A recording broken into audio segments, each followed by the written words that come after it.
अस्सलाम वालेकुम students. Let's start with lecture 26। इसमें हम रिलेशंस को डिस्कस करेंगे। रिलेशन जो है वो इसकी एप्लीकेशन है डेटाबेस के अंदर भी। स्पेसिफिकली जो डेटाबेस का एक सिस्टम जिसको हम रिलेशनल डेटाबेस कहते हैं, वो ज़्यादातर जो है इन्हीं रिलेशंस के ऊपर बेस कर रही होती है। इस लेक्चर में हम ज़्यादातर जो है वो बाइनरी रिलेशंस को डिस्कस करेंगे। उसके बाद एन अरे या जनरल रिलेशन जो है उनको डिस्कस करेंगे और रिलेशंस की कुछ प्रॉपर्टीज जो है उनको डिस्कस करेंगे। सबसे पहले के रिलेशन होता क्या है।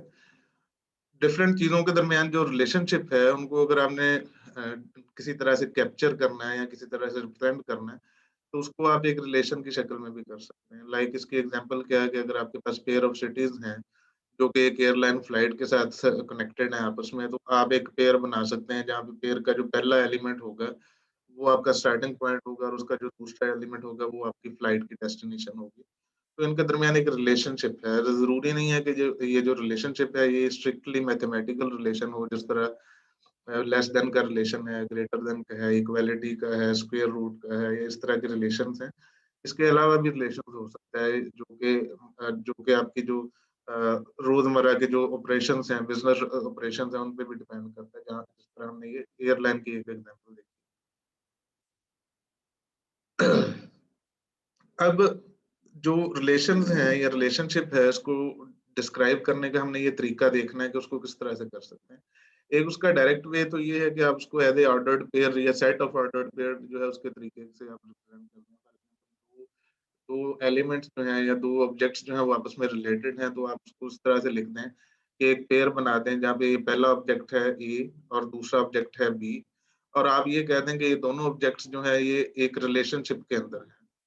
They are related in some way. For example अगर वही आप फ्लाइट की एग्जांपल लेंगे तो यहाँ पे ए जो होगा वो आपका जो अ, वो सिटी होगा जहाँ से आपकी एयरलाइन की फ्लाइट जो है वो चल रही है या जहाँ से डिपार्ट हो रही है, और बी वो होगा जहाँ पे आप अराइव करेंगे या जो आपकी डेस्टिनेशन हो। अब फार्मली इसकी हम डेफिनेशन देखते हैं कि फॉर एग्जांपल अगर आपके पास दो सेट हैं ए और बी, और एक बाइनरी रिलेशन जो होगा फ्रॉम ए टू बी जो होगा उसको आप कहेंगे कि ये आर को आर से रिप्रेजेंट करते हैं इस रिलेशन को, कि ए और बी के दरमियान जो बाइनरी रिलेशन है उसको आप आर से रिप्रेजेंट करते हैं, और आर जो होगा ये हमेशा सबसेट होगा ए क्रॉस बी का। और ए क्रॉस बी के बारे में हमें पता है कि ए क्रॉस बी में हमेशा ऑर्डर्ड पेयर आते हैं ए कॉमा बी, जहाँ पे ए जो है वो यानी स्मॉल ए जो है वो सेट ए से बिलोंग कर रहा होता है और स्मॉल बी जो है वो सेट बी से बिलोंग करता है। तो इसमें ए क्रॉस बी में सारे ऑर्डर्ड पेयर्स आ जाएंगे, और आर जो होगा उसका भी सबसेट होगा। उसमें सबसेट से मुराद ये है कि उसमें पूरा ए क्रॉस बी भी आ सकता है और ए क्रॉस बी के जो है कुछ कम एलिमेंट भी आ सकते हैं और कुछ एलिमेंट आप उसमें से छोड़ भी सकते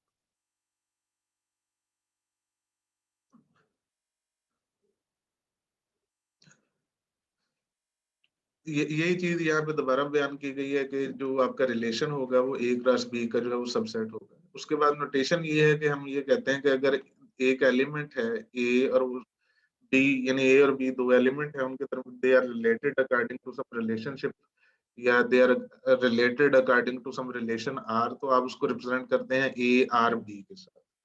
और ये इस चीज को डिनोट करता है कि ये जो ordered pair A comma B है ये आपके रिलेशन के अंदर मौजूद है। यानी रिलेशन भी एक सेट होगा which is a subset of A cross B, और अगर A comma B belongs to R तो फिर आप ये कहते हैं कि ए इज रिलेटेड टू। और अगर आप ये कहते हैं कि A is not related to B according to relation R, तो फिर आप इसको इस तरह से रिप्रेजेंट करते हैं कि A not related to B. Basically ये आर को लिखने का एक और कन्वेंशन है जो ज्यादा नॉन कन्वेंशन है, वो इस तरह से होगा कि इस तरह से आप लिखेंगे कि A not related to B, और इसका मतलब ये होगा कि ए बी जो है वो relation R which is a set and it is a subset of A cross B. तो ए कॉमा बी जो है इस रिलेशन का हिस्सा नहीं है, उसको डिनोट करने के लिए हम ये वाली नोटेशन यूज करते हैं। ये वाली नोटेशन यूज करते हैं, या मोस्ट वाइडली जो नोटेशन यूज होती है वो ये वाली होती है।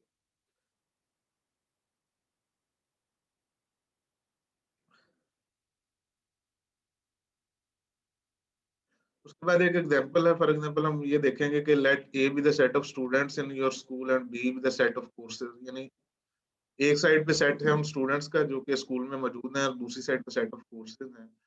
तो रिलेशन क्या होगा, फॉर एग्जांपल हम एनरोलमेंट का रिलेशन देख लेते हैं कि ए कॉमा बी जो है वो आपके रिलेशन का हिस्सा होगा जब स्टूडेंट ए जो है वो कोर्स बी के अंदर एनरोल होगा। यानी कि आपके पास स्टूडेंट ए जो है वो सेट ऑफ स्टूडेंट्स का हिस्सा है और बी सेट ऑफ कोर्सेज का हिस्सा है और ए ने कोर्स बी जो है उसको एनरोल किया। अब यहाँ पे अगर हम ये देखें कि हमारे पास दो स्टूडेंट्स हैं, जेसन एंड डिबोरा, और वो एनरोल्ड हैं इस कोर्स के अंदर CS518। अगर जेसन और डिबोरा जो है वो CS518 के अंदर एनरोल्ड हैं तो इसका मतलब ये है कि जेसन कॉमा CS518 जो है ये हमारे रिलेशन का हिस्सा होगा।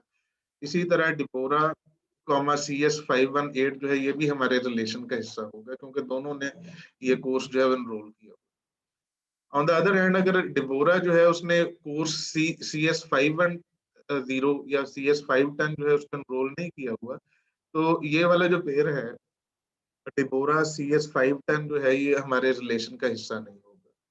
तो इन इस एग्जांपल से कुछ चीजें क्लियर हो गई होंगी कि रिलेशन क्या होता है और उसके एलिमेंट्स कौन से पेयर्स जो है उसके एलिमेंट होंगे और कौन से पेयर्स जो है उसके एलिमेंट नहीं होंगे।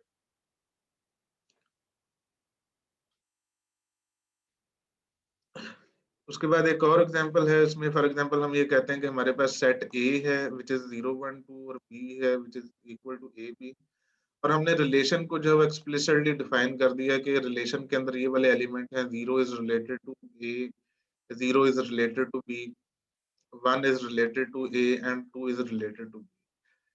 अब ये एक रिलेशन है which is from set A to set B। According to this relation हम ये कह सकते हैं कि 0 है जो है this is related to A लेकिन 1 is not related to B। 1 is not related to B का क्या मतलब है कि 1 कॉमा B जो है वो सेट R का हिस्सा नहीं है। अब ये नीचे एग्जांपल में अगर हम देखें देखना चाहें कि इसी को आपने ग्राफ की फॉर्म में या पिक्टोरियल रिप्रेजेंटेशन किस तरह करनी है, और राइट साइड पे अगर आप देखें तो एक टेबल के साथ इसको किस तरह से रिप्रेजेंट करना है। तो ग्राफ वाली रिप्रेजेंटेशन में हम ये देखते हैं कि हमने लेफ्ट साइड पे जो है वो वर्टिसेस या नोड्स बना लिए हैं फॉर एवरी एलिमेंट इन ए, और राइट साइड पे हमने एलिमेंट जो है वो वर्टिसेस बना ली हैं for every element in B, और हमने उनके दरमियान में एजेस खींचे हैं, डायरेक्टेड एजेस खींचे हैं। अब हमें ये पता है कि हमारे रिलेशन के तहत 0 इज रिलेटेड टू ए, तो हमने 0 से ए तक जो है वो एक एज खींच दिया। इसी तरह 0 इज रिलेटेड टू बी, तो हमने 0 से बी तक जो है वो एक एज खींच दिया। इसी तरह 1 इज रिलेटेड टू ए, तो 1 से एक दरमियान में एक एज है। इसी तरह 2 इज रिलेटेड टू बी, तो 2 से बी तक एक एज। इसी तरह अगर आप राइट साइड पे आए तो यहाँ से एक, अगर आपने रिलेशनशिप को देखना हो तो ये यहाँ पे आपके पास जो रोज में है हमने एलिमेंट लिस्ट कर लिए हैं सेट ए के, और कॉलम के अंदर हमने एलिमेंट लिस्ट कर लिए हैं सेट बी। तो इन दोनों के इंटरसेक्शन पे जहां भी क्रॉस है इसका मतलब है कि वो एलिमेंट्स जो है वो रिलेटेड है। लाइक 0 इज रिलेटेड टू ए, तो यहाँ पे एक क्रॉस होगा। इसी तरह 0 इज रिलेटेड टू बी, तो यहाँ पे एक क्रॉस होगा। 1 इज रिलेटेड टू ए, तो यहाँ पे एक क्रॉस है। 1 is not related to B, तो यहाँ पे क्रॉस नहीं है, यानी इस जगह पे क्रॉस नहीं है। इसी तरह 2 इज रिलेटेड टू बी, तो 2 और बी के इंटरसेक्शन पे जो एलिमेंट आ रहा है वहां पे हमने एक क्रॉस। अब रिलेशंस को देखें in terms of functions. Function भी हमने ये कहा था कि फंक्शन जो है वो मैप करता है सेट ए के एलिमेंट को सेट बी के एलिमेंट के ऊपर, लेकिन हमने ये कहा था कि फंक्शन में होता ही है कि आप सॉरी, आप एक एलिमेंट को सिर्फ एक असाइनमेंट कर सकते हैं। ठीक है, आप एक एलिमेंट को सिर्फ एक असाइनमेंट कर सकते हैं। लाइक इस एग्जांपल में अगर हम ये देखें कि क्या ये वाला जो रिलेशन है इसको हम फंक्शन कह सकते हैं। इसको हम फंक्शन नहीं कह सकते। इसको हम फंक्शन इसलिए नहीं कह सकते कि हमने 0 जो है इसको 2 दफा असाइनमेंट की हुई है। इसको हमने ए के ऊपर भी असाइन किया हुआ है, इसको बी के ऊपर भी असाइन किया। अगर इस रिलेशन में से हम सिर्फ एक पेयर निकाल दें, यानी 0 ए को निकाल दें या 0 बी को निकाल दें, तो रिजल्टिंग रिलेशन जो होगा वो आपका एक फंक्शन भी होगा, यानी वो फंक्शन की डेफिनेशन को भी पूरा करेगा। लाइक मैं ये कहता हूँ कि मैं ये वाला जो एज है यहाँ से निकाल देता हूँ कि 0 से ए जो है this is not part of this relation, तो जो रिजल्टिंग रिलेशन बनेगा यानी R-0 ए, तो वो वाला रिलेशन जो होगा वो एक फंक्शन भी होगा। तो इसका मतलब ये है कि every function is a relation but not every relation is a function. ठीक है, तो इसकी अभी हम डेफिनेशंस भी देखते हैं कि किस तरह फंक्शन जो है उसको रिलेशन के साथ जो है वो किया जा सकता है। हमें ये पता है कि फंक्शन f जो है from set A to B assigns exactly one element of B to each element of A। ठीक है, यानी उसमें डुप्लीकेशन नहीं होती। यानी अगर फंक्शन का हम ग्राफ बनाएंगे तो लेफ्ट साइड पे हमारी डोमेन आ जाएगी, यानी सेट ए के एलिमेंट आ जाएंगे, और जो हमारे ग्राफ में ऑर्डर्ड पेयर बनेंगे उसमें एग्जैक्टली वन एलिमेंट जो होगा वो आपके पास जो है वो लेफ्ट साइड से होगा। यानी हर एक एज में जो हमारा जो सेट ए का एलिमेंट है वो किसी एक आर्क का हिस्सा होगा, जिस तरह हमने प्रीवियस स्लाइड में देखा। बल्कि मैं इसको दोबारा वापस जाता हूँ और उसको आपको दिखाता हूँ कि फॉर एग्जांपल अगर हम यहाँ से ये निकाल देते हैं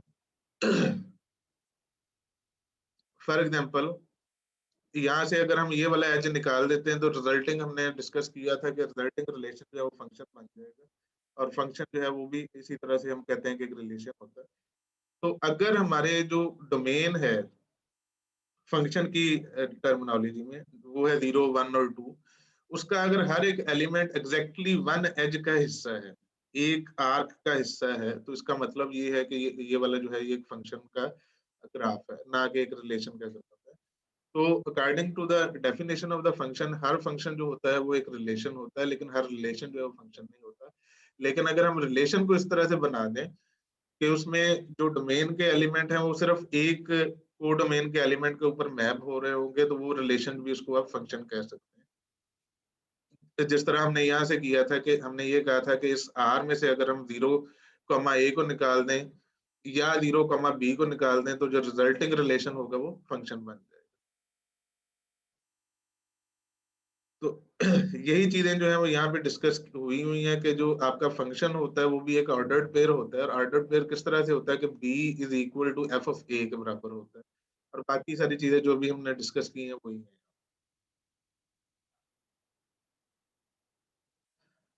उसके बाद एक एग्जांपल है कि रिलेशन ऑन अ सेट। पहले तो हमने ये देखा था कि हमारे पास अगर दो सेट्स हैं ए और बी तो उनके दरमियान रिलेशन किस तरह से होगा। अब ये होगा कि हम ये देखेंगे कि एक सेट जो है उसका रिलेशन अपने साथ क्या होगा। तो उसको कहते हैं कि रिलेशन ऑन सेट ए या set B, relation on set A. इसका मतलब ये है कि how the elements of A are related to itself, यानी अपने ही एलिमेंट के साथ वो किस तरह से रिलेटेड है। तो उसकी अगर एक एग्जांपल देखेंगे, फॉर एग्जांपल हमारे पास एक सेट ए है जिसके एलिमेंट्स हैं 1, 2, 3, 4, और रिलेशन आर को हम डिफाइन करते हैं कि A comma B such that A divides B. अब इसमें से अगर हम ये देखें कि कौन से एलिमेंट जो है वो इस रिलेशन की डेफिनेशन के ऊपर पूरे उतरते हैं, ठीक है। तो इसमें हम अगर वन को देखें तो वन जो है वो अपने आप को भी डिवाइड करता है, यानी 1, 1 जो है वो भी रिलेशन का हिस्सा होगा। 1, 2 को भी डिवाइड करता है, 1, 2 भी रिलेशन का हिस्सा होगा। 1, 3 भी होगा, 1, 4 भी होगा। अगर 2 को हम देखें तो 2 डज नॉट डिवाइड 1, ठीक है। टू टू जो है वो अपने आप को डिवाइड करता है। इसका मतलब ये है कि 2, 1 जो है वो रिलेशन का हिस्सा नहीं होगा, लेकिन 2, 2 जो है वो रिलेशन का हिस्सा। इसी तरह 2, 3 रिलेशन का हिस्सा नहीं होगा, 2, 4 रिलेशन का हिस्सा होगा। तो इसी तरह 3 के लिए अगर हम देखेंगे तो 3 जो है वो भी सिर्फ अपने आप को डिवाइड करेगा। 4 को हम देखेंगे तो वो भी सिर्फ अपने आप को डिवाइड करेगा। तो ये जो रिजल्टिंग रिलेशन है उसमें 1 जो है वो सबको डिवाइड कर रहा है, तो ये सारे 1 के लिए पेयर्स आ गए। 2 जो है वो सिर्फ अपने आप को और 4 को डिवाइड कर रहा है, तो 2 के लिए 2 पेयर्स आ गए। 3 सिर्फ अपने आप को डिवाइड कर रहा है, 4 जो है वो सिर्फ अपने आप को डिवाइड कर रहा है। तो यहाँ पे इसी जो रिलेशन है इसकी पिक्टोरियल रिप्रेजेंटेशन है, और उसके बाद यहाँ पे इसकी टेबुलर रिप्रेजेंटेशन है। ये हम देख चुके हैं कि इनको किस तरह से इंटरप्रेट करना है, तो आप इसको दोबारा से वेरीफाई कर सकते हैं इन डायग्राम से।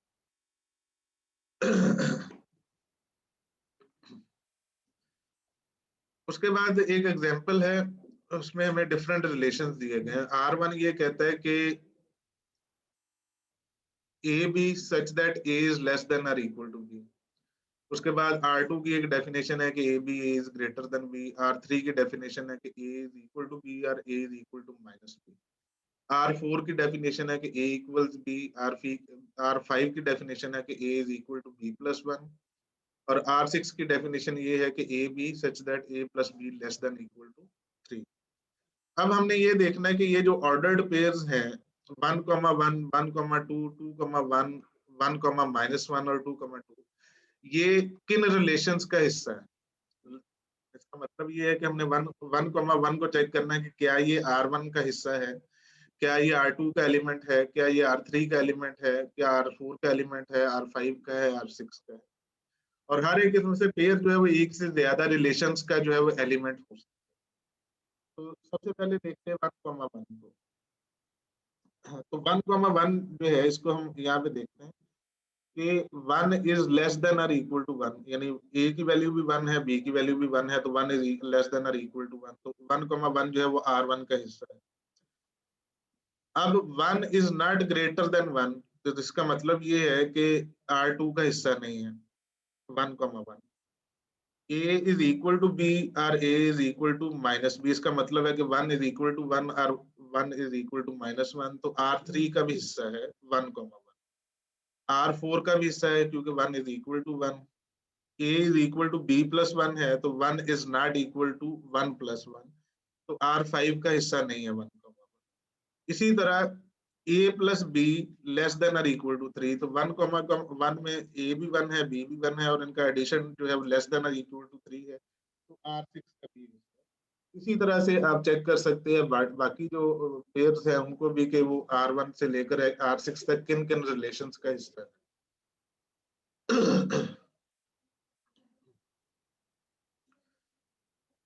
उसके बाद एक एग्जांपल है कि अगर आपके पास एक n एलिमेंट का सेट है और हम ये कहते हैं कि how many relations are there on set A, तो जो सेट ए के ऊपर रिलेशन है वो हमें पता है कि ए क्रॉस ए का सबसेट होता है। तो ए क्रॉस ए में कितने एलिमेंट होंगे, पहले तो हमें ये देखना पड़ेगा कि ए क्रॉस ए जो है उसमें n स्क्वायर एलिमेंट होते हैं। अगर ए में n एलिमेंट है तो ए क्रॉस ए में n स्क्वायर एलिमेंट होंगे। और अगर एक सेट का साइज जो है वो m है तो उसमें कितने सबसेट होते हैं, उसमें 2m सबसेट होते हैं। इसी तरह अगर ए क्रॉस ए जो है इसका साइज जो है वो n स्क्वायर है तो इसमें कितने एलिमेंट होंगे, इसमें 2n स्क्वायर एलिमेंट। तो इसका मतलब ये है कि जो पॉसिबल रिलेशंस हैं ऑन अ सेट वो 2n स्क्वायर के बराबर होते हैं। फॉर एग्जांपल अगर हमारे पास एक सेट है जिसमें 3 एलिमेंट्स हैं तो उसमें 2 3 स्क्वायर रिलेशंस जो है वो पॉसिबल हो सकते हैं। तो 2 3 स्क्वायर जो है वो 512 के बराबर है। तो इसका मतलब ये है कि अगर आपके पास ये एक छोटा सेट है contains only 3 elements A B C, तो इसमें जो पॉसिबल रिलेशंस होंगे वो 512 जो है वो रिलेशंस हो सकते हैं।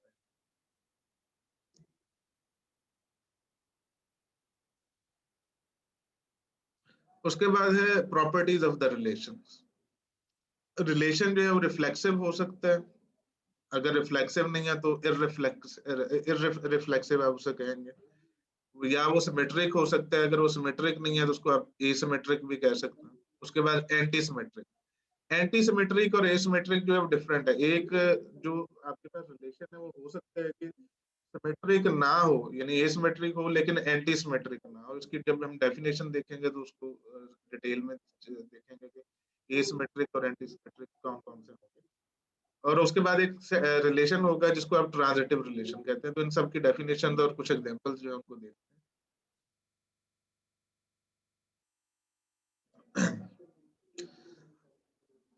रिलेशन आर अगर एक सेट ए के ऊपर डिफाइन किया गया है तो उसको आप कहेंगे कि ये रिलेशन जो है रिफ्लेक्सिव है अगर ए कॉमा ए जो है वो आर का हिस्सा है फॉर एवरी एलिमेंट इन ए, यानी कि ए का हर एक एलिमेंट जो है वो अपने साथ रिलेटेड है। ए का हर एक एलिमेंट जो है वो अपने साथ रिलेटेड है, तो आप ये कहेंगे कि ये सेट जो ये जो रिलेशन है ये रिफ्लेक्सिव रिलेशन है। अदरवाइज अगर आपको एक भी काउंटर एग्जांपल मिल गई तो आप ये कहेंगे कि जो रिलेशन है वो रिफ्लेक्सिव नहीं है बल्कि वो इररिफ्लेक्सिव है। फॉर एग्जांपल ये हमारे पास रिलेशन जो डिफाइन किए गए हैं R1 से लेकर R6 तक, इसमें से हमने ये देखना है कि इसमें जो रिफ्लेक्सिव कौन से हैं और इररिफ्लेक्सिव कौन से हैं। तो R1 में हम ये देखते हैं कि 1, 1 जो है वो भी मौजूद है, 2, 2 मौजूद है, उसके बाद 4, 4 है, लेकिन 3, 3 नहीं है। ठीक है, हमने ये कहा था कि रिफ्लेक्सिव तब होगा कि for every element in A comma A is part of the relation, तो there is one element of A which is 3 and 3, 3 is not part of this relation. तो इसको हम कहेंगे कि R1 जो है वो रिफ्लेक्सिव नहीं है बल्कि इररिफ्लेक्सिव। इसी तरह जो R2 है इसमें हम ये देख सकते हैं कि R2 में 1,1 है, लेकिन ना 2,2 है, ना 3,3 है, ना 4,4। अब जहां पे हमने कहा है कि रिफ्लेक्सिव है, लाइक R3 को हम कहते हैं कि रिफ्लेक्सिव है, इसमें 1,1 भी है, इसमें 2,2 भी है, इसमें 3,3 भी है, इसमें 4,4 भी। इसी तरह R5 को हमने कहा है कि ये रिफ्लेक्सिव है, इसमें 1,1 है, इसमें 2,2 है, इसमें 3,3 है, इसमें 4,4।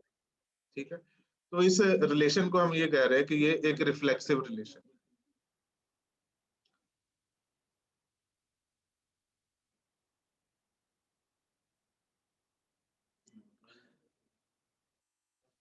उसके बाद इसी तरह से हमारे पास मजीद एग्जांपल्स हैं। फॉर एग्जांपल जो हमने एक एग्जांपल पहले देखी थी, उसमें हम ये चेक कर रहे हैं कि कौन से रिलेशन जो है वो रिफ्लेक्सिव है या नहीं।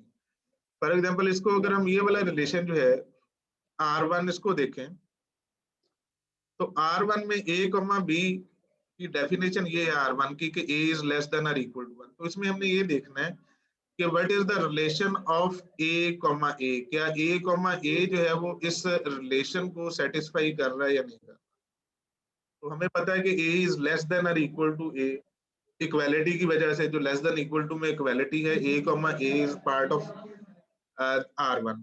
तो इसका मतलब ये है कि 1, जो है वो भी इसका हिस्सा होगा R1 का, 2 भी होगा, 3 भी होगा। जहां पे भी दोनों वैल्यूज बराबर होंगी पेयर की, वो R1 का हिस्सा होगा। इसलिए जो R1 है वो reflex. R2 on the other hand जो है वो रिफ्लेक्सिव नहीं है। इसलिए रिफ्लेक्सिव नहीं है कि A is not greater than A is not greater than A। तो इसका मतलब ये होगा कि 1,1 जो है वो R2 का हिस्सा नहीं है, 2,2 R2 का हिस्सा नहीं है, 3,3 R2 का हिस्सा नहीं है, and so on.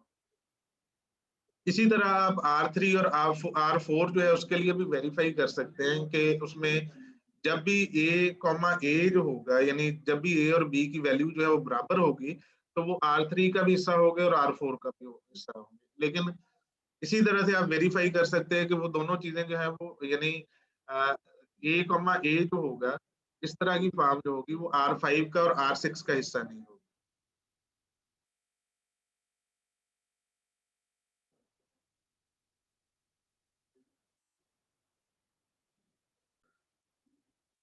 Okay, next is symmetric और एंटी सिमेट्रिक रिलेशनशिप है। इसको देखते हैं कि इसकी डेफिनेशन क्या है। तो सिमेट्रिक रिलेशन एक ऐसा रिलेशन होता है कि जब भी हमारे पास A, B जो है वो एक रिलेशन का हिस्सा हो, तो B, A जो है उसको भी रिलेशन का हिस्सा होना चाहिए। लाइक हम ये कह रहे हैं कि B, A belongs to R whenever A, B belongs to R।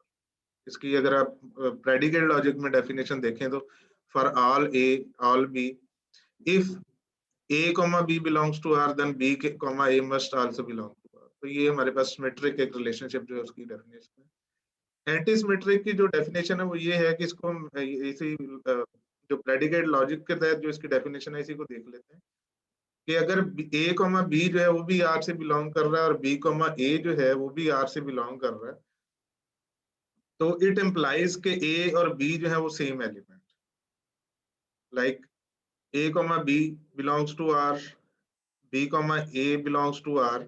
तो इसका मतलब ये होगा, अगर ये इंप्लाई करे कि वो दोनों एलिमेंट सेम है, तो उसको हम एंटीसिमेट्रिक कहेंगे। इसकी हम एग्जांपल देखेंगे तो उससे हमें ज्यादा क्लियर हो जाएगा कि सिमेट्रिक क्या होगा और एंटीसिमेट्रिक क्या होगा।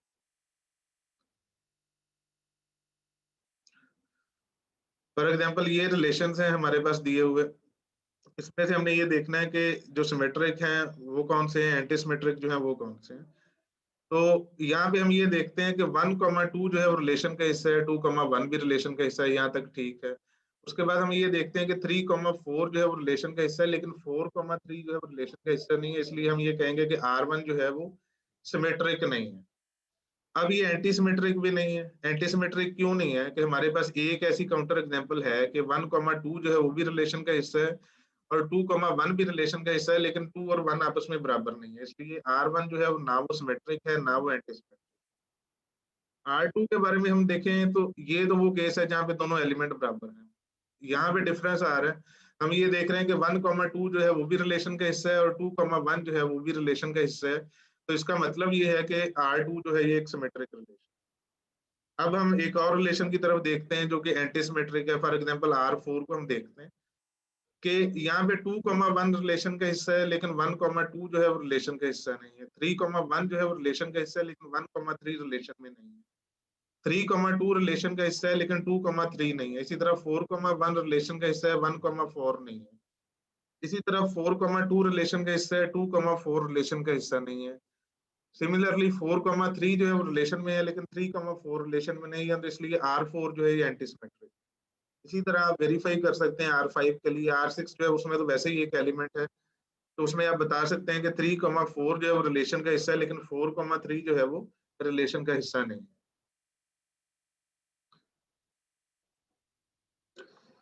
इसी तरह की एग्जांपल एक और देखते हैं कि हमारे पास ए बी, R1 की डेफिनेशन है A, B, A less than और इक्वल टू B।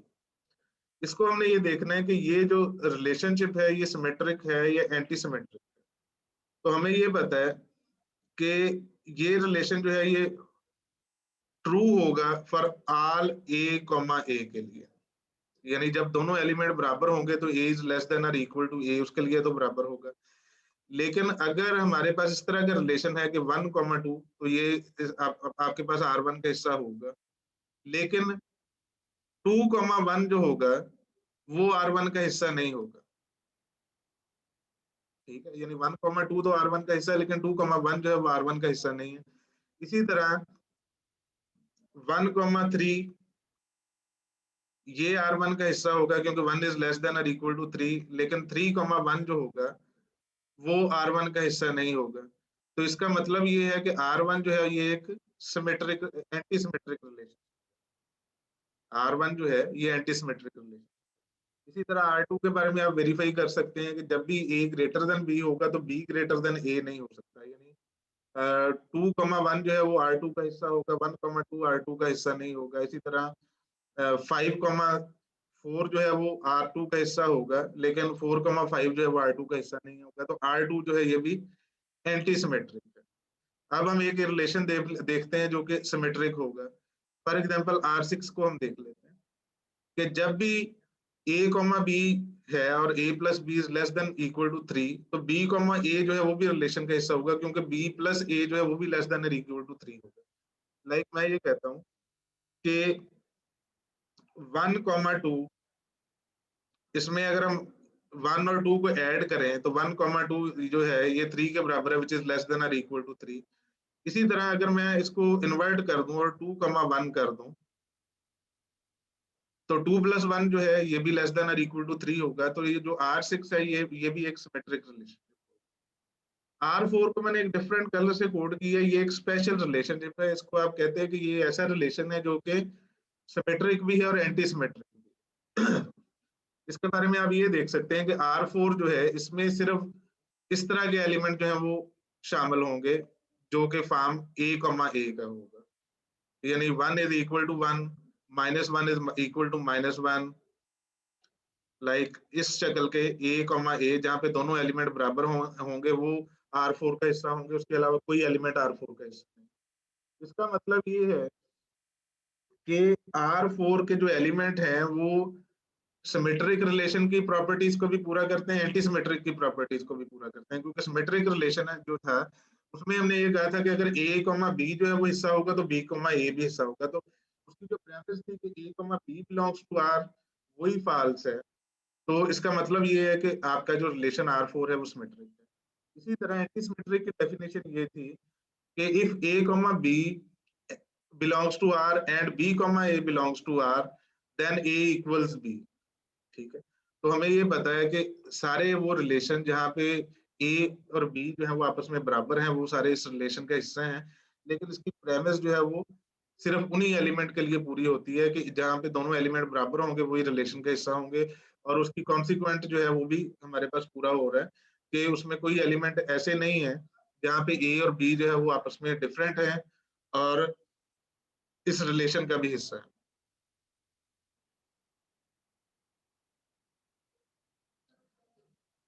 उसके बाद है ट्रांजिटिविटी। ट्रांजिटिविटी ये कहती है कि अगर आपके पास A, B जो है रिलेशन का हिस्सा है और B, C जो है ये भी रिलेशन का हिस्सा है, तो A, C जो है इसको भी रिलेशन के अंदर होना चाहिए। दोबारा रिपीट करता हूँ कि ए कॉमा बी रिलेशन में है और बी कॉमा सी रिलेशन में है, तो ए कॉमा सी जो है उसको भी रिलेशन में होना चाहिए। अब इसकी एग्जांपल्स देख लेते हैं। अब ये देखते हैं कि इनमें से R1 फॉर एग्जांपल जो है वो ट्रांजिटिव क्यों नहीं है। इसमें हम ये देखते हैं कि 1,2 मौजूद है, उसके बाद हमारे पास 2,2 मौजूद है, तो इसका मतलब ये है कि 1,2 और 2,2 से हमें जो ट्रांजिटिव रिलेशन है वो ये होना चाहिए कि 1,2 को भी रिलेशन में होना चाहिए, 1,2 है। उसके बाद 2,1 जो है ये रिलेशन में है और 1,1 जो है ये भी रिलेशन में है, तो 2,1 को भी इस रिलेशन में शामिल होना चाहिए। उसके बाद हम ये देखते हैं कि 3,4 जो है वो इस रिलेशन में है, 4,1 जो है वो भी रिलेशन में है। तो इसका मतलब ये है कि 3,1 जो है ये भी इस रिलेशन में होना चाहिए अगर ये रिलेशन जो है उसको ट्रांजिटिव होना है। लेकिन 3,1 हमारे पास इस रिलेशन में नहीं है, इसलिए हम ये कहते हैं कि R1 जो है वो ट्रांजिटिव नहीं है। इसी तरह आप वेरीफाई कर सकते हैं कि R2 जो है वो भी ट्रांजिटिव नहीं है। R2 क्यों ट्रांजिटिव नहीं है कि हमारे पास इस तरह के फॉर्म है कि 1,2 मौजूद है और 2,1 जो है वो भी मौजूद है, लेकिन 1,1 जो है वो भी यहाँ पे मौजूद है। तो इसका मतलब ये है कि फॉर दिस एलिमेंट ये जो रिलेशन है R2 ये भी हमारे पास ट्रांजिटिव है। इसका मैं कलर कोड जो है चेंज कर दूंगा। यहाँ पे हमने जिस तरह से डिस्कस किया R2 जो है वो ट्रांजिटिव है कि 1,2 है और 2,1 है, तो इसका मतलब ये है कि 1 और 1 जो है ये भी इसी इसी के अंदर होना चाहिए। तो इसका मैं कलर कोड चेंज कर दूंगा और R2 जो होगा ये भी हमारे पास एक ट्रांजिटिव रिलेशन की एग्जांपल है।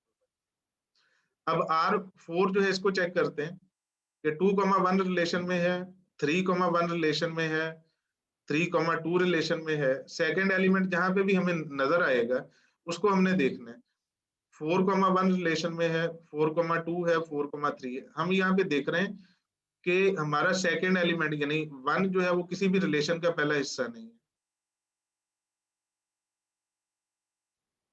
1 किसी भी रिलेशन का पहला हिस्सा नहीं है। इसका मतलब ये है कि हम ट्रांजिटिव की जो डेफिनेशन का ये वाला पार्ट है, जो इसकी प्रेमिस है वो पूरी नहीं कर रहे। तो जब प्रेमिस पूरी नहीं होती तो हमारा जो जो प्रोपोजिशन है वो ट्रू होती है। इसी तरह अगर हम 3,2 रिलेशन का हिस्सा है तो 2,1 जो है वो यहाँ पे हमारे पास रिलेशन का हिस्सा है। 3,2 और 2,1 है, तो इसका मतलब ये है कि 3,1 जो है वो भी रिलेशन में होना चाहिए, तो वो यहाँ पे मौजूद है। उसके बाद हम ये देखते हैं कि 4,1 जो है वो यहाँ पे मौजूद है, 4,2 मौजूद है और उसके बाद 2 के साथ जो शुरू हो रहे हैं वो 2,1 है। इसका मतलब ये है कि 4,1 जो है वो भी रिलेशन में होना चाहिए, तो यहाँ पे 4,1 उसके बाद 4,3 जो है वो हमारे पास रिलेशन में है। उसके बाद 3,1 है और 3,2 है। इसका मतलब ये है कि 4,1 और 4,2 जो है ये दोनों जो पेयर्स हैं ये भी रिलेशन में होना चाहिए, तो ये दोनों पेयर जो है ये भी रिलेशन में होंगे। इसी तरह आप R5 के लिए वेरीफाई कर सकते हैं, R6 के लिए वेरीफाई कर सकते हैं कि ये दोनों जो है ट्रांजिटिव है।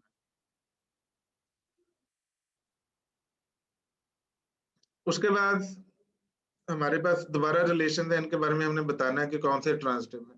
R1 जो है ये ट्रांजिटिव है। ये इसलिए ट्रांजिटिव है कि हमें ये पता है कि अगर ए बी रिलेशन का हिस्सा है तो इसका मतलब ये है कि ए इज लेस देन और इक्वल टू बी, और अगर बी और सी जो है वो रिलेशन का हिस्सा है तो इसका मतलब ये है कि बी इज लेस देन और इक्वल टू सी।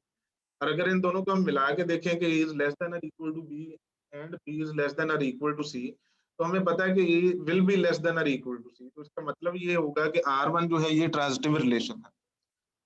उसके बाद R2 जो है वो भी इसी तरह से है कि अगर हमारे पास C, D है जो कि R2 का हिस्सा है, तो इसका मतलब है कि C is greater then D। और अगर हमारे पास D और E जो है वो भी R2 का हिस्सा है, तो इसका मतलब ये है कि D is greater then E। तो इन दोनों को अगर हम मिला के देखेंगे तो C will be greater than E, तो ये भी एक ट्रांजिटिव रिलेशन है। इसी तरह आप R3 और R4 के लिए जो है वो वेरीफाई कर सकते हैं कि जो R3 और R4 जो है वो ट्रांजिटिव रिलेशन है। R4 में अगर मैं आपको बताऊं तो R4 में हमें पता है कि इसी तरह के रिलेशन जो है वो होंगे A, जहाँ पे दोनों एलिमेंट्स जो है वो बराबर होंगे, वो ही सिर्फ R4 का हिस्सा होंगे। लेकिन R3 जो है उसमें इस तरह के एलिमेंट भी होंगे, लाइक उसमें a, भी शामिल होगा, उसमें a, माइनस a भी शामिल होगा, और उसमें माइनस a, a भी शामिल होगा। तो इसको आप देख सकते हैं कि ये ट्रांजिटिव है, ठीक है। लाइक हमारे पास a, माइनस a था, माइनस a, था, तो इससे हमारे पास जो रिलेशन आया वो ये आया कि a, जो है वो भी होना चाहिए, तो a, जो है वो भी बाय डेफिनेशन ऑफ R3 जो है वो इस रिलेशन में शामिल है। बाकी दो के बारे में आप वेरीफाई कर सकते हैं कि R5 और R6 जो है वो ट्रांजिटिव नहीं है।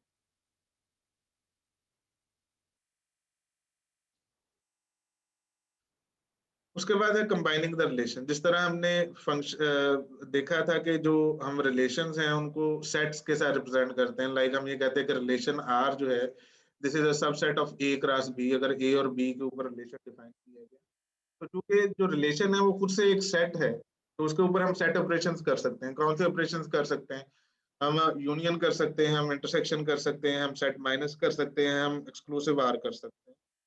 तो इसी तरह से दो एग्जांपल्स आपको दी गई हैं कि for example R1 is equal to 1 1 2 2 and 3 3, R2 is equal to 1 1 1 2 1 3 and 1 4। तो इनका यूनियन क्या होगा? जिस तरह से हम सेट का यूनियन लेते हैं, इसी तरह इनका इंटरसेक्शन क्या होगा कि वो एलिमेंट जो इनमें कॉमन है। R1 माइनस R2 क्या होगा कि R1 के वो एलिमेंट जो R2 में नहीं है। इसी तरह R2 माइनस R1 क्या होगा कि R2 के वो एलिमेंट जो R1 में नहीं है।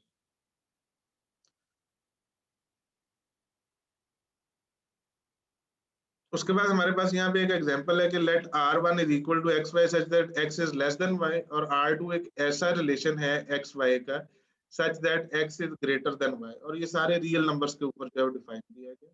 और हमने ये देखना है कि इनका यूनियन क्या है दोनों सेट्स का, इनका इंटरसेक्शन क्या है, इनका माइनस क्या है, R1 माइनस R2 क्या है, और R2 माइनस R1 क्या है, और इनका एक्सक्लूसिव R क्या है। तो R1 यूनियन R2 में अगर आप ये देखें तो इसमें वो तमाम पेयर्स भी आ जाएंगे जो कि जहाँ पे x जो है वो लेस देन y है, और वो तमाम पेयर्स भी आ जाएंगे जिसमें x is greater then y है। तो जो नहीं आएंगे पेयर्स वो ऐसे आएंगे जहाँ पे x और y आपस में बराबर हो, यानी इसकी डेफिनेशन ये बनेगी कि X Y such that X not equal to Y. इसी तरह अगर हम इंटरसेक्शन देखें तो यहाँ पे x लेस देन y है, यहाँ पे x ग्रेटर देन y है, तो इनका इंटरसेक्शन जो है ये एम्प्टी सेट या फाई होगा। R1 माइनस R2 जो है वो R1 के बराबर आ जाएगा, चूंकि R1 और R2 जो है उसमें कुछ भी कॉमन नहीं है। सिमिलरली R2 माइनस R1 जो है वो भी इसी रीजन की वजह से R2 के बराबर आ जाएगा, चूंकि कुछ भी कॉमन नहीं है। इनका एक्सक्लूसिव R जो है वो भी यूनियन के बराबर बने।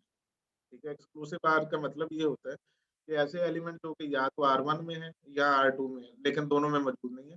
तो चूंकि इनमें कॉमन कुछ भी नहीं है, इसलिए R1 एक्सक्लूसिव R2 जो है वो R1 यूनियन R2 के बराबर।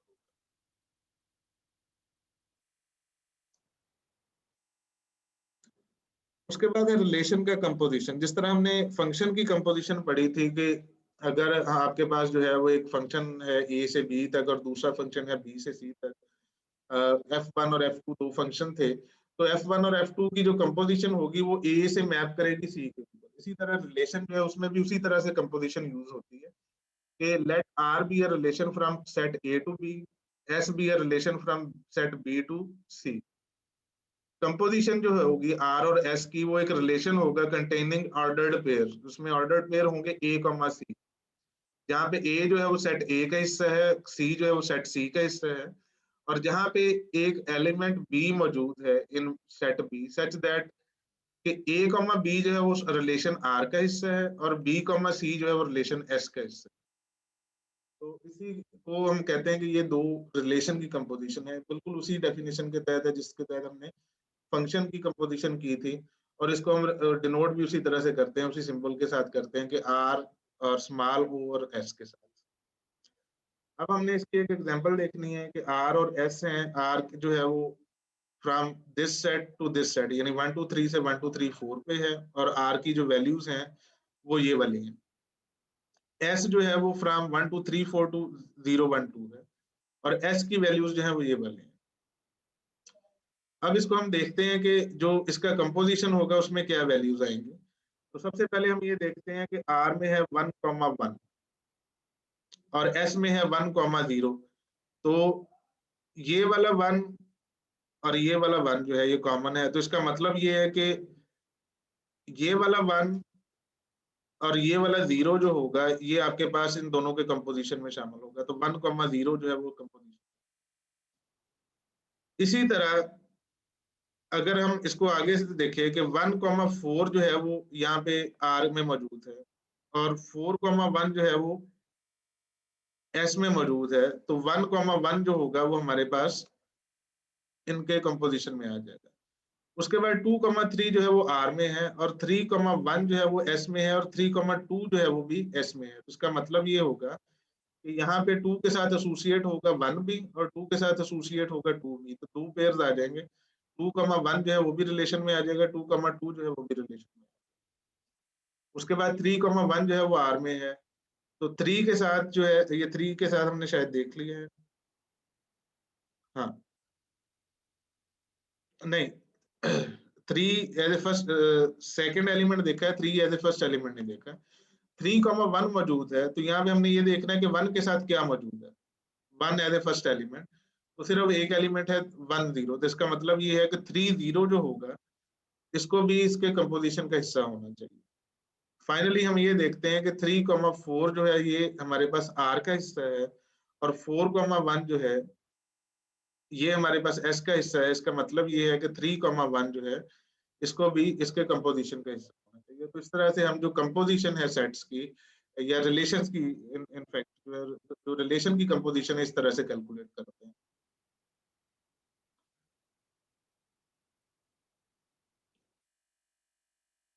उसके बाद एक और एग्जांपल है, let R be a relation on set of people such that A B belongs to R if a person A is parent of B। यानी A B जो है वो R का हिस्सा तब होगा जब A is the parent of B। ठीक है, when A is the parent of B then A B is the part of relation. उसके बाद हम ये कहते हैं कि then A C belongs to R composition R, यानी एक रिलेशन की अपने आप के साथ भी कंपोजिशन हो सकती है if and only if there is a person B such that A is a parent of B and B is a parent of C।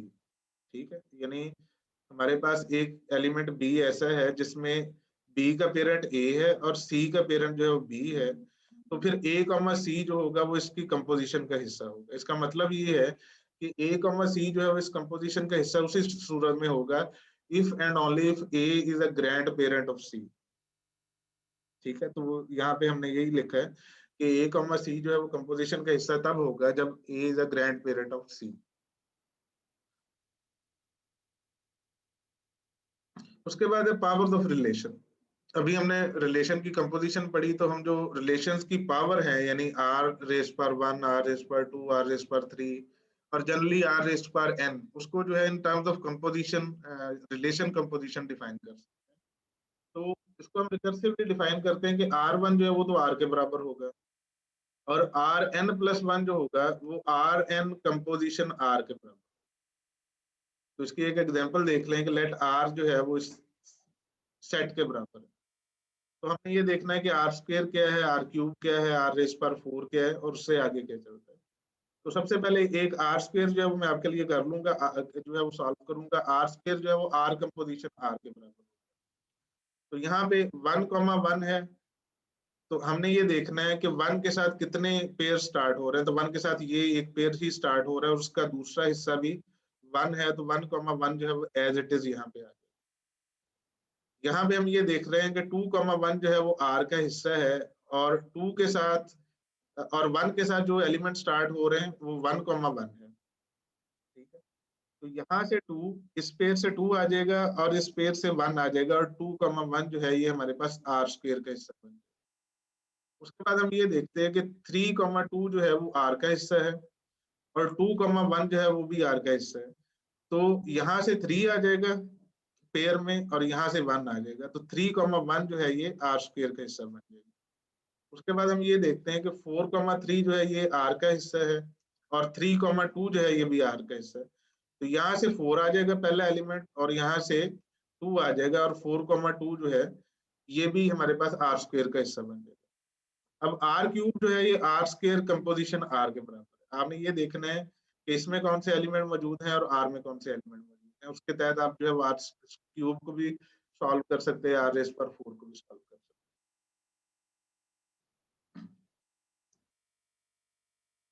उसके बाद एक थ्योरम है कि relation R on set of A is transitive, यानी कि are जो होगा जो सेट ए के ऊपर डिफाइन किया गया है ट्रांजिटिव होगा if and only if R raise to power N is subset of R for N 1 2 3 any value, कि अगर हम आर की कोई भी पावर लें ग्रेटर देन 1 या 1 इंक्लूडिंग 1, अगर वो आर का हिस्सा है तो उसका मतलब ये है कि सेट आर जो है वो ट्रांजिटिव है। तो इसके दो पार्ट्स होते हैं, इफ एंड ओनली इफ के जो थ्योरम होते हैं उसके दो पार्ट्स होते हैं, एक इफ वाला पार्ट होता है, एक ओनली इफ वाला पार्ट होता है। इसमें यहाँ पे हम सिर्फ इफ वाला पार्ट जो है वो करते हैं। तो इस इफ का मतलब ये है कि हम ये एज्यूम कर रहे हैं कि R raise to power N is subset of R for n is equal to 1 2 3 or any value।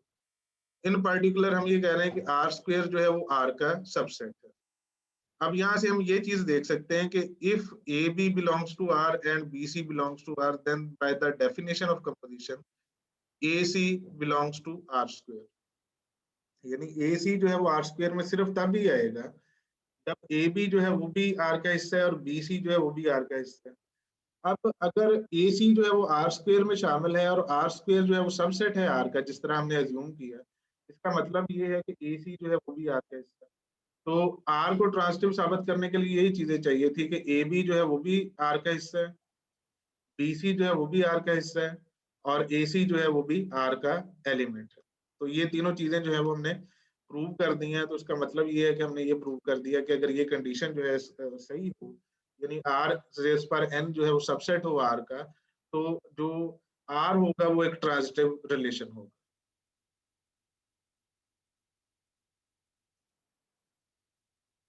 उसके बाद है जनरली एन अरे रिलेशन। अभी तक हमने जो रिलेशन देखे वो बाइनरी रिलेशन थे, दो सेट्स के ऊपर डिफाइन किए गए थे।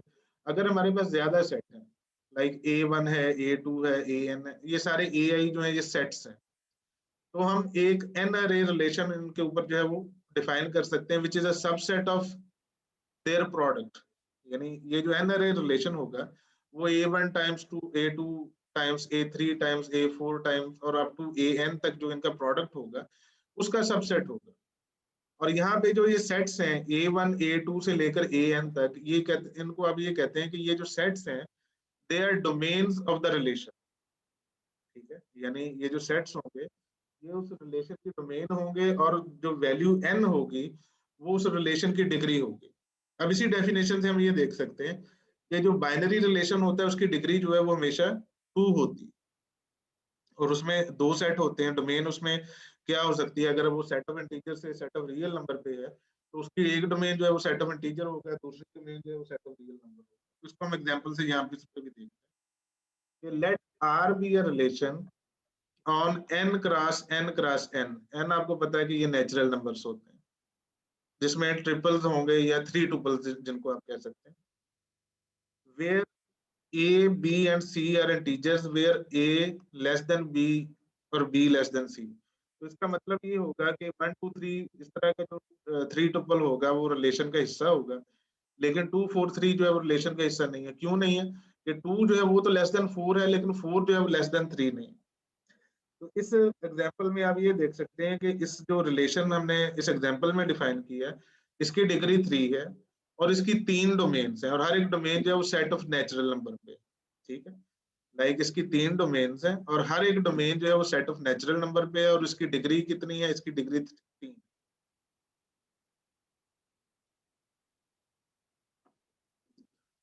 एक और एग्जाम्पल है, आर एक रिलेशन है from set of integers on set, यानी product of set of integers 2 दफा है और सेट ऑफ पॉजिटिव इंटीजर 1 दफा है। तो हमारे पास ट्रिपल्स होंगे ए बी और एम, जहाँ पे ए बी जो है वो इंटीजर्स हैं और एम जो है वो पॉजिटिव इंटीजर है। और उस रिलेशन में क्या क्या चीजें होंगी? ऐसे तमाम ट्रिपल्स जो इस रिलेशन को सेटिस्फाई कर रहे होंगे, यानी जहाँ पे A will be congruent to B modulo M. ठीक है, तो यहाँ पे हम ये देख सकते हैं कि ये वाला जो पेयर है, या पेयर नहीं है इनफैक्ट ट्रिपल है, ये जो है ये भी आपके रिलेशन का हिस्सा है, क्योंकि अगर आप मॉड 3 करेंगे 2 का और मॉड 3 करेंगे 8 का, तो दोनों का मॉड जो है वो 2 के बराबर आएगा, यानी 8 इज congruent to 2 modulo 3। इसी तरह -1 इज congruent to 9 modulo 5। इसी तरह 14 इज congruent to 0 modulo 7। तो ये सारी रिलेशन जो है ये सेटिस्फाई हो रहे हैं, इसलिए ये तीनों ट्रिपल जो है वो हमारे रिलेशन आर का हिस्सा होंगे। ऑन द अदर हैंड ये वाले रिलेशन जो है ये हमारे ये वाले जो ट्रिपल्स हैं, यानी 7 2 3 -2 -8 और 5 और 11 0 और 6 जो है, ये आर से बिलोंग नहीं करेंगे, ये हमारे रिलेशन का हिस्सा नहीं होंगे। उसकी वजह ये है कि 7 is not congruent to 2 modulo 3। Like आप 7 को इंटीजर डिवाइड करें 3 से, तो आपका जो मॉडुलस है वो 1 आता है। अगर आप 2 को डिवाइड करें तो मॉडुलस 2 आता है। ठीक है, तो 7 is not congruent to 2 modulo 3, इसलिए ये रिलेशन का हिस्सा नहीं है।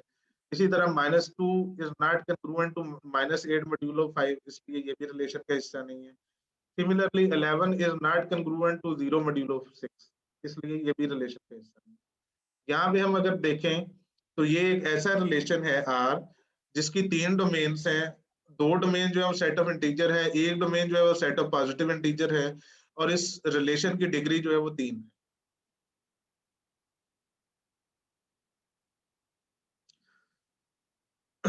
उसके बाद एक और एग्जांपल है जहां पे हमारे पास ज्यादा एलिमेंट हैं एक रिलेशन में। तो let R be a relation consisting of 5 tuples, जिसमें ए है, A is airline, N is flight number, S is starting यानी starting point, D is departure time, sorry D is the destination and T is the departure time. तो ये किसी भी एक airline को अगर आपने एक फ्लाइट को अगर आपने डिस्क्राइब करना है, तो उसको आप इस रिलेशन से जो है वो डिस्क्राइब कर सकते हैं, जिसमें 5 जो है वो एंट्रीज होंगी, या जो कि 5 टुपल होगा, जिसमें पहली जो है वो एयरलाइन का नाम होगा, दूसरा जो है वो आपके पास जो है फ्लाइट नंबर होगा, तीसरा जो है वो आपके पास स्टार्टिंग पॉइंट होगा, डी आपके पास डेस्टिनेशन होगी, टी जो है वो आपके पास टाइम होगा। अब ये किसका प्रोडक्ट है? सेट ऑफ ऑल एयरलाइंस का, set of all flight numbers का, set of all starting points का which are cities, set of all destination which are cities again, और सेट ऑफ ऑल टाइम्स का। ठीक है, इसकी डिग्री जो है वो 5 है, क्योंकि इसमें 5 एलिमेंट है, ये 5 सेट्स का जो है वो प्रोडक्ट है और उसका कोई सबसेट है। इसकी एक एग्जांपल देखें। इफ नादर एक्सप्रेस एयरलाइंस है the flight number 3963 from Newark to Bengaluru at 15, तो हमारे पास रिलेशन क्या बनेगा? Nadir airlines, flight number, starting point, destination और डिपार्चर टाइम। तो ये जो होगा ये हमारे रिलेशन आर से बिलोंग करेगा।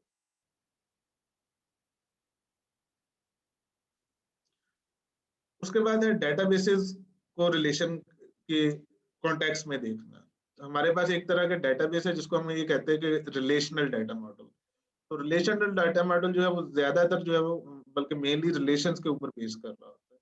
तो एक डेटाबेस जो होता है उसमें एन टुपल्स होते हैं जिसको आप रिकॉर्ड्स कहते हैं, which are made up of fields. ठीक है, तो ये थोड़ी सी टर्मिनोलॉजी चेंज होती है। जब आप रिलेशन से डेटाबेस की फील्ड में जाते हैं तो एन टुपल जो है उसको आप रिकॉर्ड कर देते हैं, और जनरली अगर आप डेटाबेस की फील्ड में जाएंगे तो रिलेशन और टेबल जो है ये साइनोनिम होते हैं, यानी टेबल को आप रिलेशन भी कह देते हैं, रिलेशन को आप टेबल भी कह देते हैं। तो ये जो फील्ड होते हैं, यानी एन टुपल में आप कहते हैं रिकॉर्ड होते हैं which are made of fields. तो जो फील्ड होते हैं वो क्या होते हैं? ये एंट्रीज होती हैं एन टुपल्स।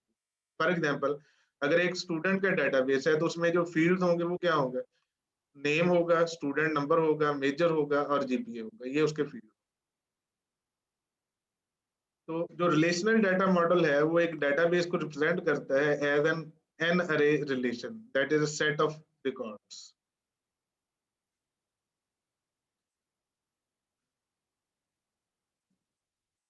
ओके, उसके बाद रिलेशन डाटा मॉडल है जो है उसको डेवलप जो है इस तरह इंफॉर्मेशन प्रोसेसिंग के लिए किया गया, उसमें उसी तरह से एन टुपल्स होंगे। अब यहाँ पे एक एग्जांपल देखें कि आपके पास स्टूडेंट का जो है वो रिकॉर्ड रखने के लिए जो टुपल डिफाइन की गई उसमें फील्ड क्या क्या है। फॉर एग्जांपल, पहला स्टूडेंट नेम है, फिर आईडी नंबर है, फिर मेजर है, फिर जीपीए। तो ये जो है आपके पास 6 रिलेशन सॉरी 6 जो आपके पास रिलेशन की एंट्रीज हैं, 6 टुपल्स हैं जो कि एक रिलेशन का हिस्सा हैं, ये आपके स्टूडेंट के डेटाबेस को रिप्रेजेंट कर रहे हैं। लाइक आपका एक स्टूडेंट है हैकरमैन, उसका कुछ आईडी है, उसका मेजर कंप्यूटर साइंस है, उसकी कुछ सीजीपीए है व्हिच इज 3.8। इसी तरह ये दूसरे स्टूडेंट के लिए, फिर तीसरे स्टूडेंट के लिए, चौथे स्टूडेंट के लिए, पांचवे के लिए और छठे के लिए। ये हमने जिस तरह पहले डिस्कस किया कि जो रिलेशन जो है डेटाबेस को रिप्रेजेंट करते हैं उनको आप टेबल्स भी कहते हैं।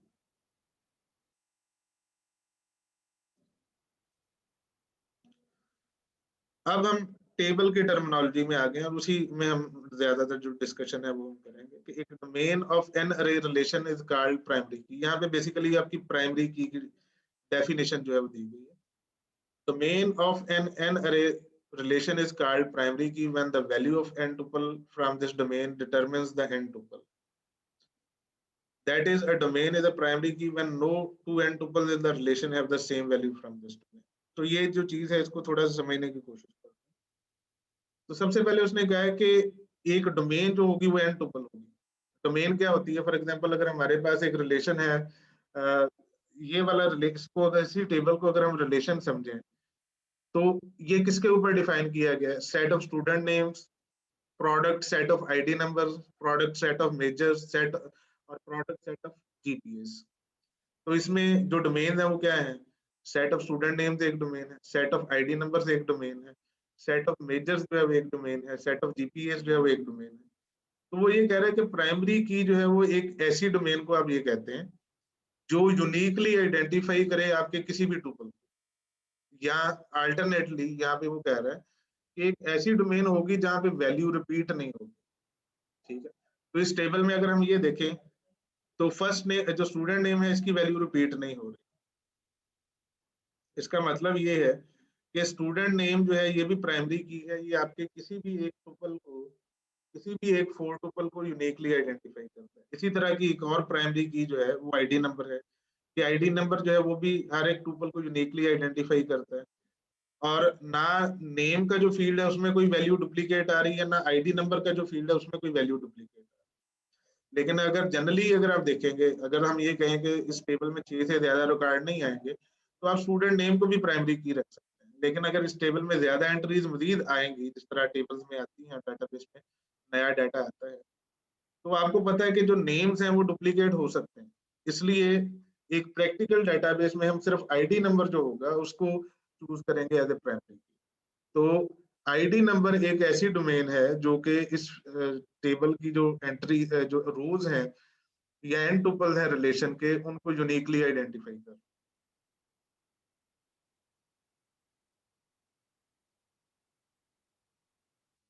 उसके बाद ये है कि एन अरे जो रिलेशंस हैं उनके ऊपर क्या क्या ऑपरेशंस हो सकते हैं। 3 ऑपरेशन का हम जो है वो डिस्कस करेंगे। एक सिलेक्शन है, एक प्रोजेक्शन है और एक ज्वाइन।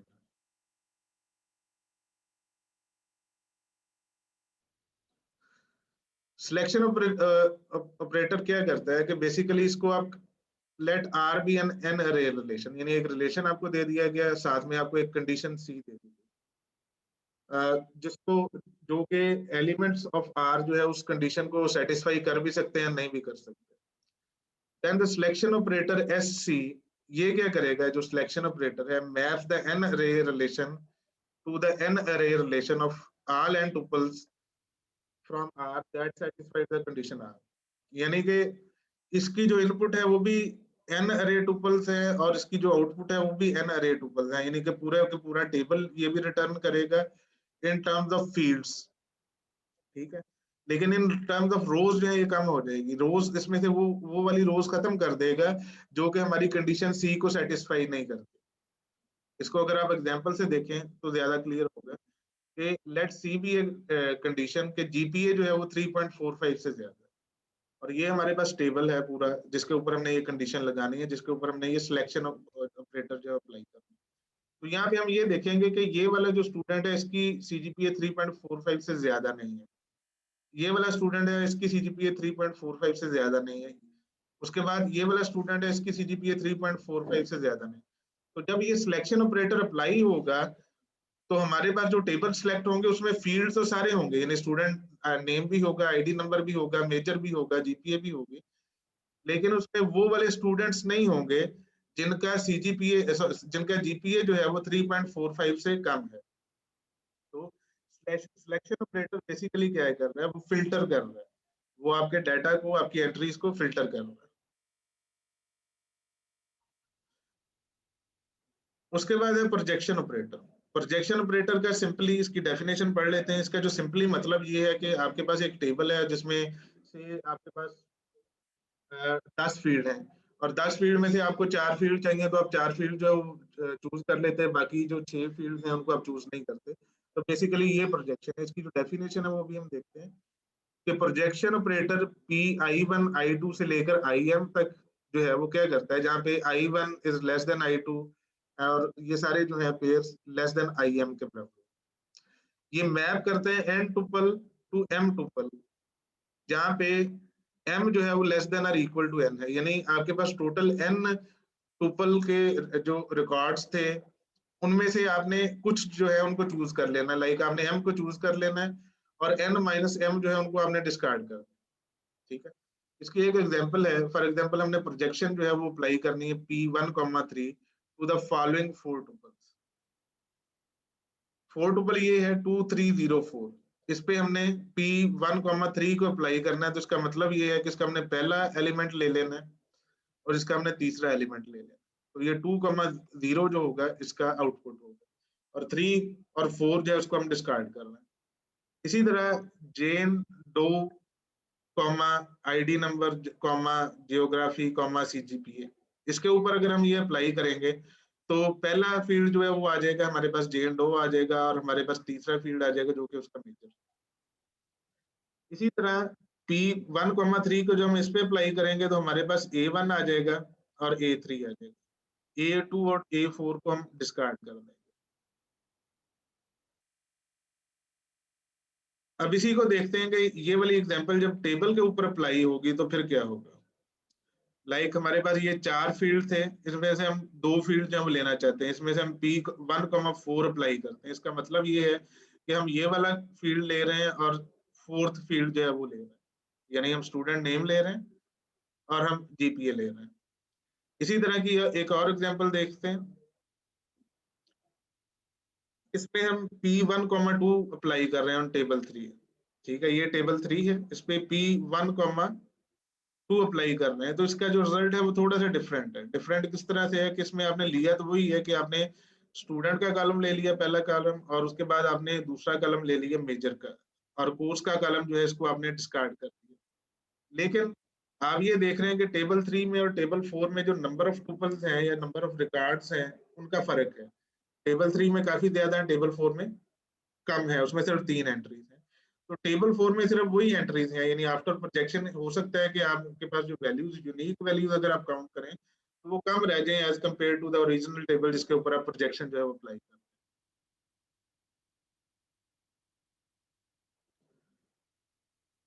उसके बाद है ज्वाइन ऑपरेटर।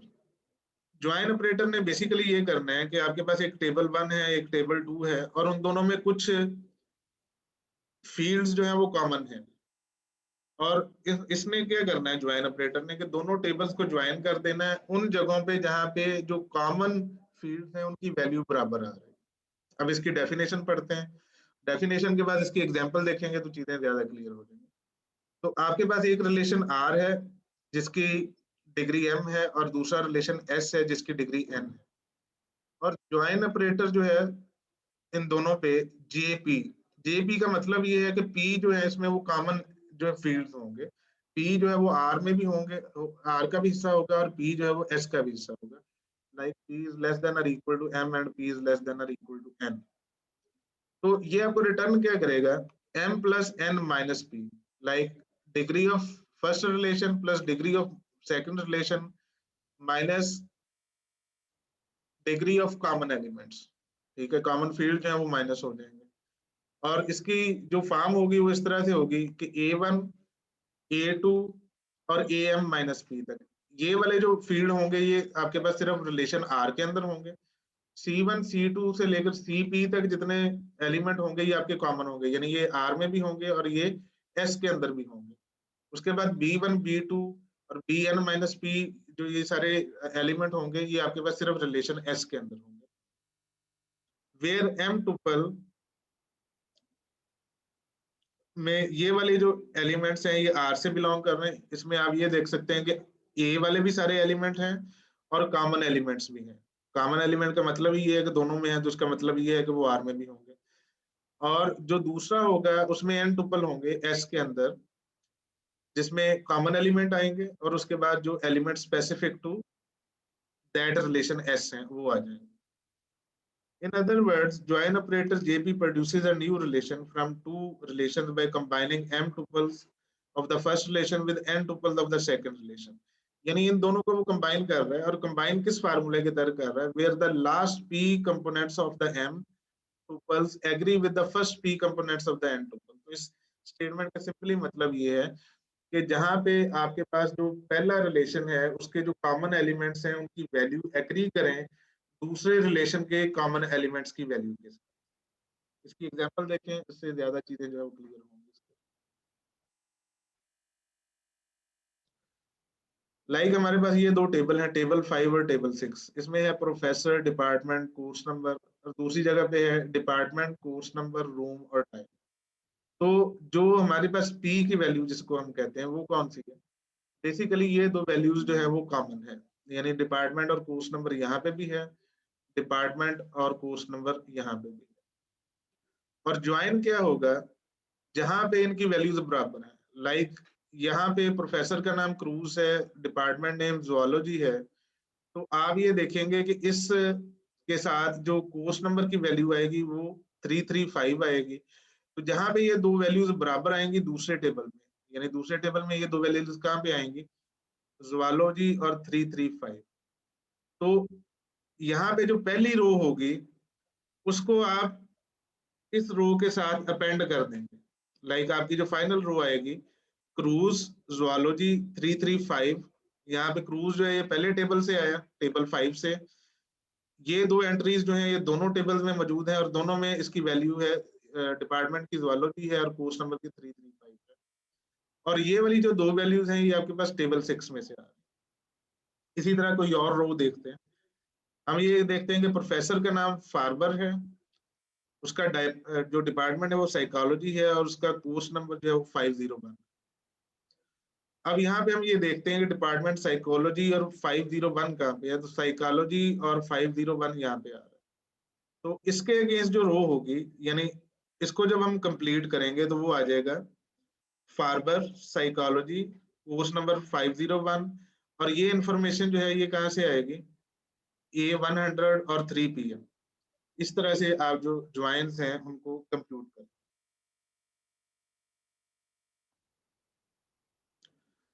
उसके बाद है रिप्रेजेंटिंग रिलेशंस। जो रिलेशन की रिप्रेजेंटेशन है वो कैसे करेंगे इसको हम इंशाल्लाह नेक्स्ट लेक्चर में डिस्कस करेंगे।